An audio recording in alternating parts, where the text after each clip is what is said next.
रात के घने अंधेरे में एक पुरानी हवेली के दरवाजे की चरमराहट ने निशा को ठिठकने पर मजबूर कर दिया। वह अपनी दोस्तों के साथ वहां आई थी, लेकिन अब चारों तरफ सन्नाटा पसरा था। क्या तुमने वो आवाज सुनी? उसने अपने दोस्त रोहित से पूछा। रोहित ने इशारा किया कि चुप रहो। हवा में एक ठंडक थी और हवेली के अंदर से किसी के चलने की आहट सुनाई दे रही थी। हिम्मत जुटाकर उन्होंने अंदर कदम रखा। दीवारों पर जाले लटके हुए थे और फर्श पर धूल जमी थी। अचानक एक पेंटिंग गिर गई। निशा चीख पड़ी। ये अपने आप कैसे गिरा?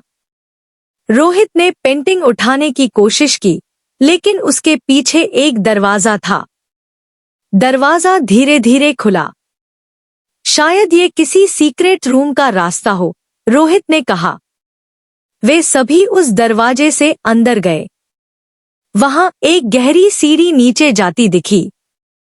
निशा के कानों में किसी के फुसफुसाने की आवाज गूंजी। यहां से वापस चले जाओ, आवाज ने चेताया। यह केवल हमारी कल्पना है, रोहित ने कहा और आगे बढ़ गया। सीढ़ियों के नीचे एक पुराना कमरा था, जहां बीचों बीच एक बड़ा लकड़ी का संदूक रखा हुआ था। संदूक के पास जाते ही कमरे की मोमबत्तियां अपने आप जल उठीं। ये तो जादू है, निशा ने बुदबुदाया। तभी संदूक से एक कंकाल जैसा हाथ बाहर निकला। सब डरकर पीछे हटे। तभी कमरे में दरवाजे बंद हो गए। एक अजीब सी परछाई कमरे में घूमने लगी। तुमने हमारी शांति भंग की है, वह परछाई गरजी। रोहित ने डरते डरते कहा, हमें माफ कर दो, हम यहाँ गलती से आ गए। लेकिन परछाई ने हंसते हुए कहा, अब कोई नहीं बच सकता। कमरे की दीवारें अचानक सिकुड़ने लगी। निशा ने देखा कि दीवारों पर खून के निशान उभर रहे थे। हमें यहाँ से बाहर निकलना होगा, उसने चिल्लाया। रोहित ने संदूक को खोलने की कोशिश की, लेकिन वह ताले में जकड़ा हुआ था।